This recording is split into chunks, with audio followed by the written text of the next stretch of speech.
The outcome measures and budget presentation will cover how to complete the Specialty Crop Block Grant Program outcome measures and budget templates, which must be completed as part of the concept proposal application.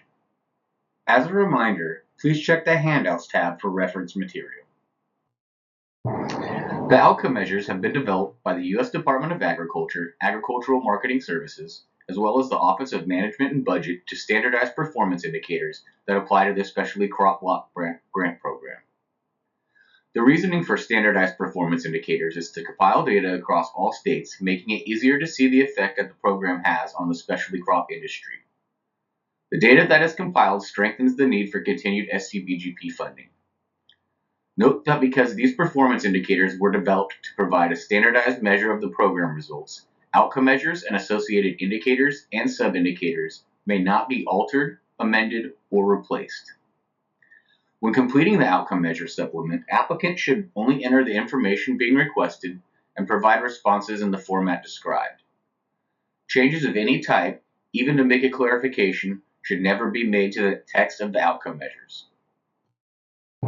Outcome measures are how the success of projects will be assessed and therefore are the primary goal of the SCBGP. When applicants select an outcome measure, they should keep in mind that these are the indicators of what the project will achieve within the grant duration. The result of all outcome measures is the enhanced competitiveness of specialty crops. Every outcome measure has indicators and in some cases sub-indicators. These indicators will be evidence that shows that the project has increased the competitiveness of the specialty crop industry. The outcome measures outline specific performance data that will need to be collected and reported during the project duration. Reporting on the selected outcome measures is one of the ways that the project will demonstrate its success. A link to the outcome measures template can be found on the RFCP. A supplement is also available on the SCBGP website. There are a total of 7 outcome measures, which are listed here.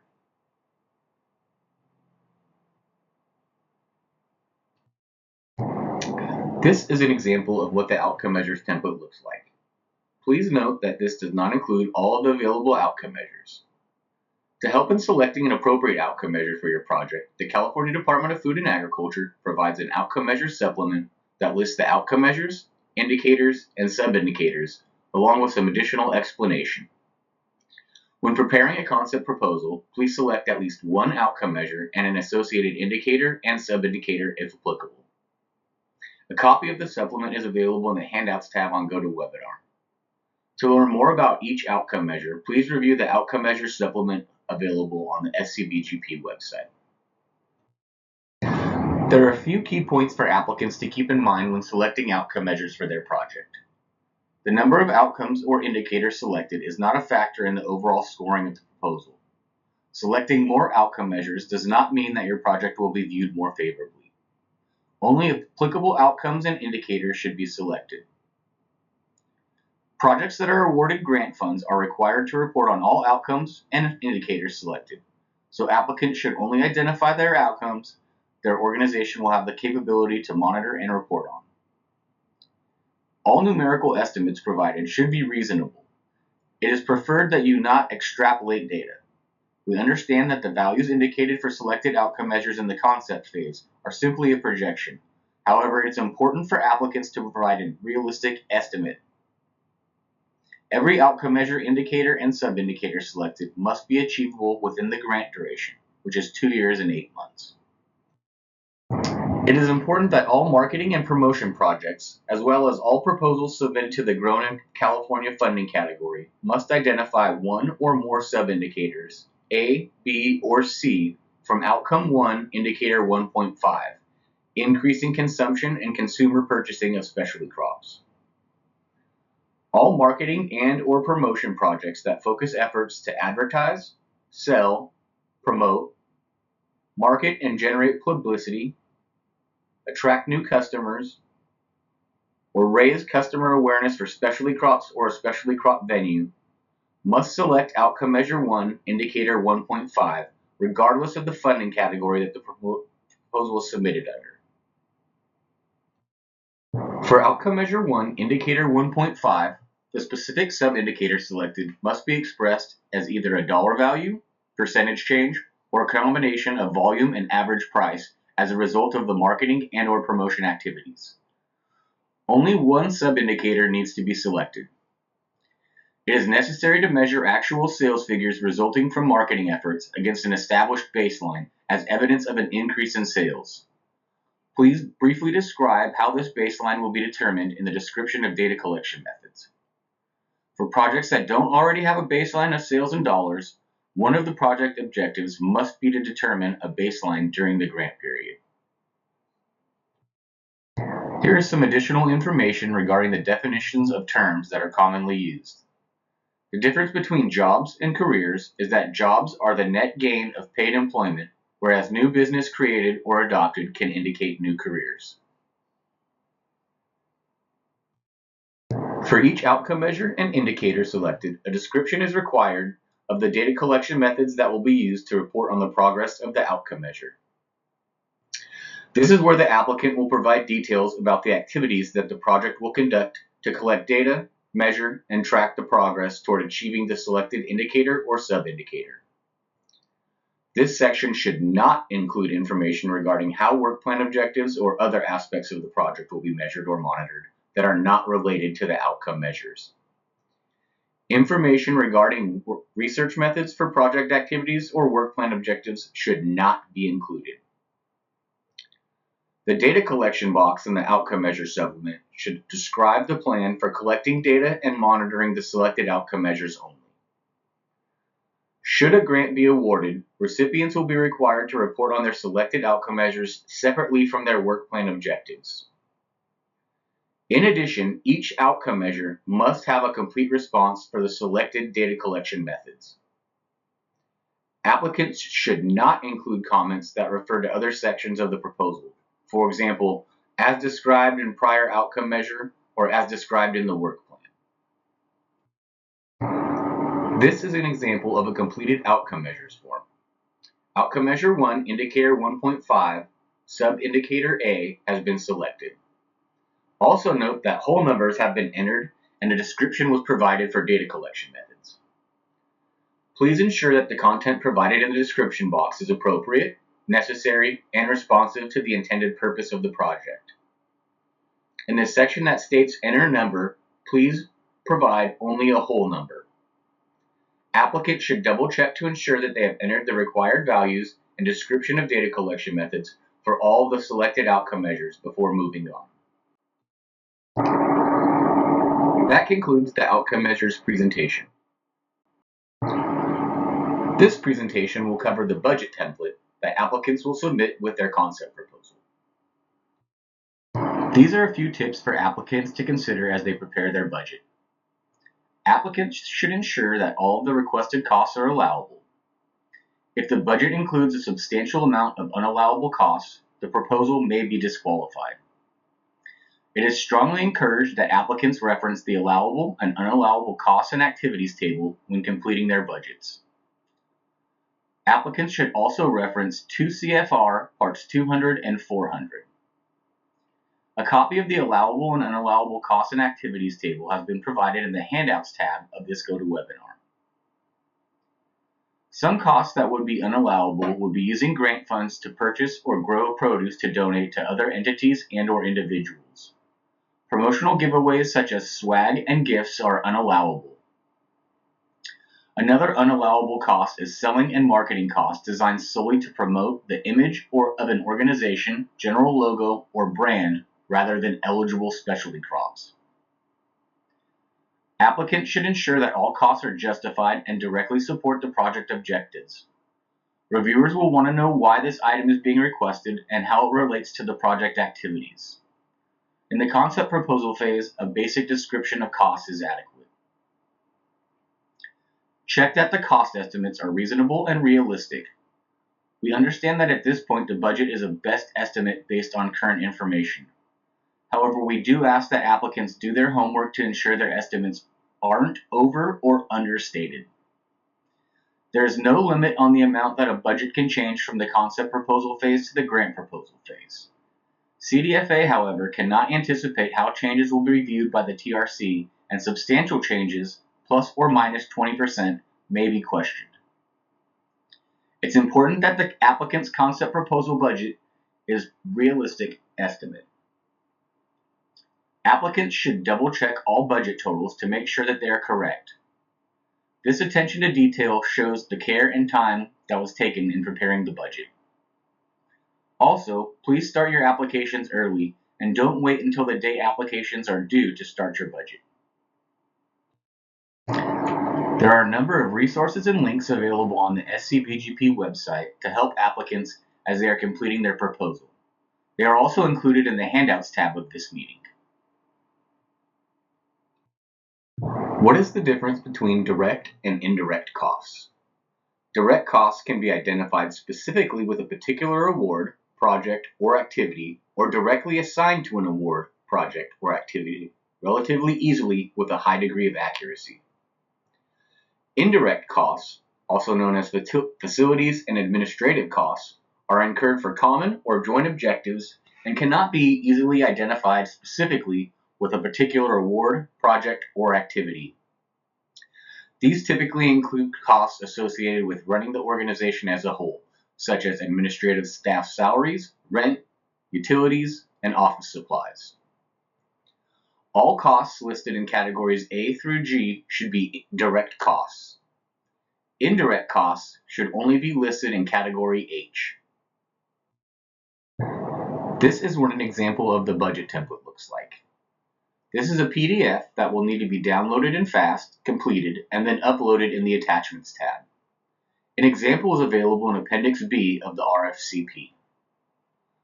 On this page, the applicant will enter the total amount of SCBGP funds being requested for each budget category, rounded to the nearest whole dollar. For each budget category where costs will be requested, enter the amount of funding needed as well as a brief description of what those costs or activities will be. A description is required for each budget category and which funds are requested, except for category H, which is indirect costs. We will go over each budget category, but for instructions on what information to provide in the description, please reference pages 19 through 21 of the RFCP.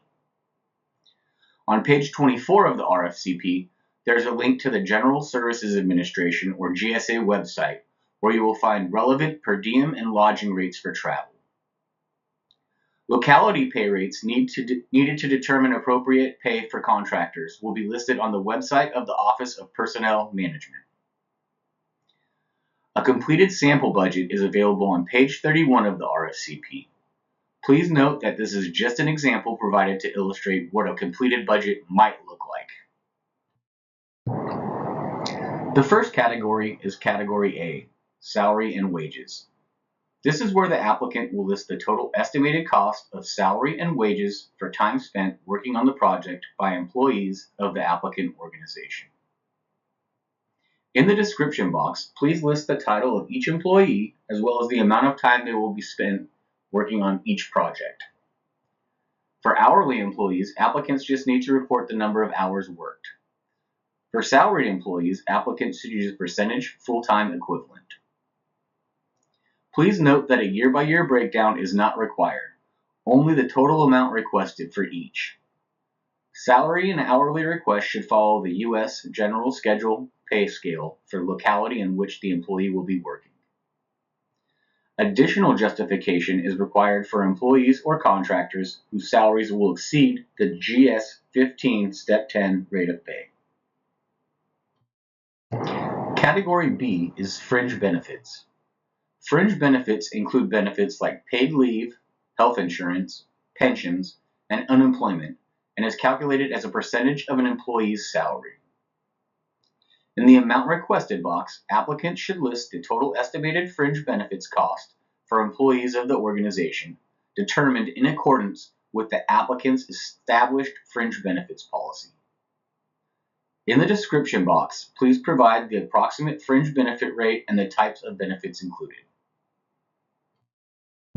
Category C is Travel. Under Amount Requested, please list the total estimated cost for all individuals except contractual personnel. When preparing your travel cost estimate, please use the per diem amounts required by the U.S. General Services Administration or GSA. These rates vary by location, so please use the GSA website to determine appropriate rates.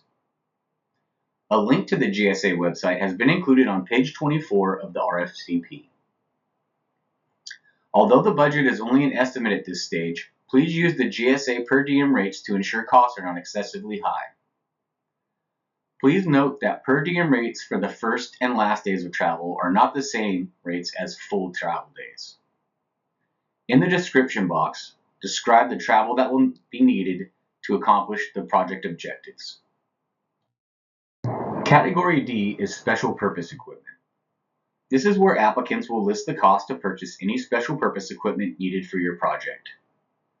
To be considered special purpose equipment, an item must cost more than $10,000 per unit and be used only for research, scientific, or other technical activities. This includes items like specialized microscopes, centrifuges, spectrometers, and other lab equipment. It would be unallowable for a project to claim acquisition costs for special purpose equipment used primarily for demonstration, as this would be considered general purpose equipment. In the description box, please list the name of the item that will be purchased and how it will support the goals of the project. It is important to clarify that purchasing general purpose equipment is not allowable under the SCBGP. This means that applicants cannot purchase non-scientific items that cost more than $10,000 with SCBGP funds. These items include things like vehicles, refrigerators, and tractors, including demonstration equipment. Costs to rent general purpose equipment may be allowable, but those costs would need to be included in Category G Other. Category E is supplies. Enter the total estimated cost for supplies in the amount requested box. Supplies refer to items that cost less than $10,000 per unit and are used exclusively for the objectives of the project. It is important that you do not include indirect costs in this category. Some examples of indirect costs include general use office supplies or facilities costs. In the description box, please list the types of supplies the project anticipates purchasing. Category F is for the project's estimated contractual costs. For the purposes of the SCBGP, any organization other than the applicant that will work on the project and receive grant funds is considered a contractor. For the amount requested, please list the total estimated cost of any work to be performed by organizations other than the applicant. Typical costs under contractual include consultants or project cooperators from other organizations. This amount should include all of the budget costs associated with each contractor, including salary, travel, supplies, etc. In the description box, list the names of the contractors, if known, and the types of services they will provide in support of the project goals. Note that the Office of Management and Budget has developed guidelines for determining appropriate rates for contractors. A link to this information can be found on page 2 of the Allowable and Unallowable Costs and Activities PDF. Please ensure that projects do not exceed the maximum allowable rate. Category G is for other costs. For the amount requested, provide the estimated total of all other project costs.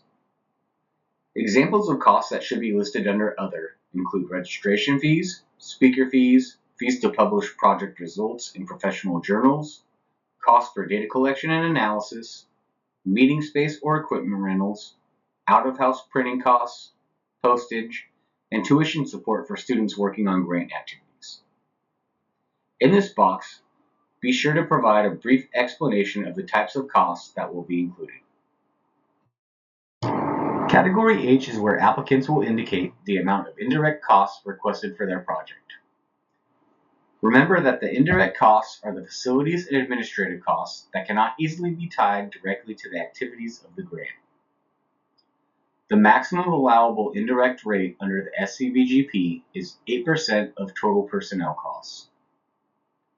To calculate this amount, add Category A, salary and wages, plus Category B, fringe benefits, and multiply the total by 0.08. The amount you can list under Category H cannot exceed this number.